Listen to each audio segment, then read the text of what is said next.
and welcome back to Sales Psychology 101. In this video we're going to be examining the ego and mirror neuron in our continuation of the 6 main components of the paradaptive intelligence system. Ego, it's one of the favorite things when I give speeches and talks that salesmen like to talk about.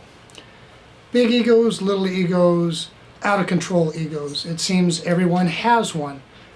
But what does it really mean? It's got so many popular meanings in the popular lexicon. Do you really know what it actually is? Well, in a word, it's a filter. Unlike the reactor that monitors all the body systems and all the sensory inputs 24/7, the adapter, your conscious mind, can only do one thing at a time, and that is it. When they talk about multitasking, it is not doing multiple things. It's switching from one task to another singular task very rapidly. Only one thing at a time. What the adapter needs, so it does not get overwhelmed with all the input coming in from the body, is a gatekeeper. And that's what the ego is. The ego's mission is security and maintenance. It has 2 main drives. In the security mode, it controls what gets into your conscious. Your tummy rumbles, you may not hear it because your ego is blocking it, because you're hungry. Any sort of bodily sensation, you may have to use the restroom, will get filtered out by the ego if the conscious mind is currently occupied with a task and it deems it not necessary. And the same thing with background noises. Those will get filtered out and only let in if the ego wants. In the maintenance mode, the ego is also responsible for what goes into and comes out of memory. So it's your prime source of learning. It determines what you retain and what you don't retain. So when you hear about people having a bad experience and they don't even remember it, that's the ego. The ego either did not put it into memory or it put it into memory and it will not take it out. So it's very particular about what you can access and what you get from your memory. It's not all that difficult when you think about it. Let me give you a couple examples that we all know. Let's start with the ladies' man. We all have seen someone at some point in our life who thought he was God's gift to women. He would walk into a room and he would think that all the women were talking about him. Well, they might turn to each other and say, "Oh, look who's here. Gosh, he's just horrible." Or he thinks he's precious, or whatever it was. All his ego was letting in, it was that these women were turning and talking to each other when he let in the room. It did not let in the snide looks or the snide remarks that were cast his way. The ego filtered that in. And that's because the ego has a bias. The bias is confirmatory. It means it only lets in what it expects to see. So if he thinks he's God's gift to women, he only lets in that evidence, that information coming in from sensors that confirm that he is what he thinks he is. Let me give you another example that every salesman has run into at some point in your time, and often runs into them quite frequently. You're out in your sales, you run into an account, you walk in, you say, wow, you identify things that immediately speak to your product. Oh, this is going to be an easy sale. But you walk in and you start talking to that customer and he has no clue about these deficiencies that are obvious to you. And you're wondering to yourself, is he playing me? Does he not see it? How could he not see it? Well, you've just run into an ego. You've run into the customer's ego. Those defects that you see in his business aren't apparent to him because in his mind, he thinks he's running a top-notch business that cannot be improved. So his ego filters out all the evidence around him that surrounds him and only lets in that evidence that says, yeah, you're on top of it, you're doing things great. You walk out of that account and going, what just happened? How did that guy not see that? Well, that's the ego, and it's one of the most pernicious things that you can run into if you don't know what you're looking for. The thing to remember is when you walk in, you don't have an ego filter. Your bias is not to filter out only confirmatory. You're investigating, you're in learning mode. Your conscious brain is in learning mode. Your conscious brain only has 2 modes. It's either trying to solve a problem or it's in learning mode. Those are the only 2 modes that the adapter, your conscious mind, has. So you need to be aware that when you walk into a client, you're getting an unfiltered look. You're in the best position to really see this gentleman's business or lady's business or whatever it may be, this corporation's business. Begin because you don't have a confirmatory bias when you walk through that door. So keep that in mind as a salesperson when you're out and about. You're going to have the clearest view of what's going into that person's business because they have internal mechanisms, in this particular case the ego, working against them. The second component that I'd like to talk about in today's video is the mirror neuron system. And again, this is always a favorite of audiences. The mirror neuron system is our system of empathy. It's how we determine what someone else is feeling, and also we also project what we're feeling. That's all the mirror neuron system. It's based on facial expressions and body language. And we've heard that old adage, 90% of communication is body language or some silly such thing. Science doesn't really support that, but it is true. A high level of communication does occur through facial expressions and body language. It gives context to the verbal. The mirror neuron system was discovered about 10 to 15 years ago, depending on which experiment and which date you want to look at. But it's a relatively new finding in science. We've known about its existence in animals for quite a lot longer. The mirror neuron system has 6 universal expressions. These are expressions that you can look at and recognize, and you're born with this ability. And there are only 6. The 6 are anger, disgust, fear, sadness, joy, and surprise. That is it. Those are the only 6.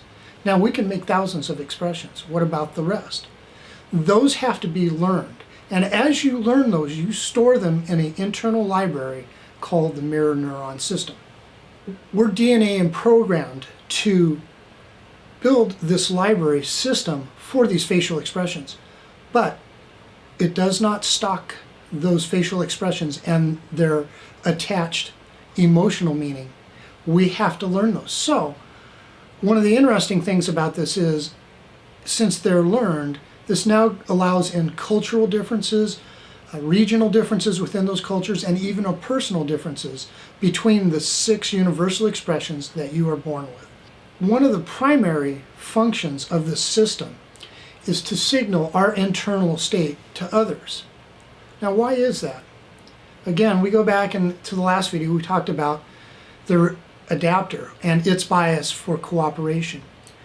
When we express our inner feelings, that lets people know what we're saying and doing and gives it context. That's cooperation.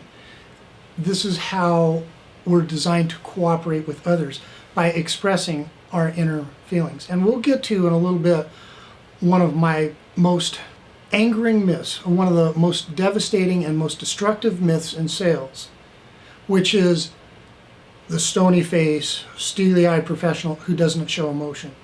I'm going to show you why you could not be more wrong and more uncooperative when dealing with your clients and prospects when you take that approach.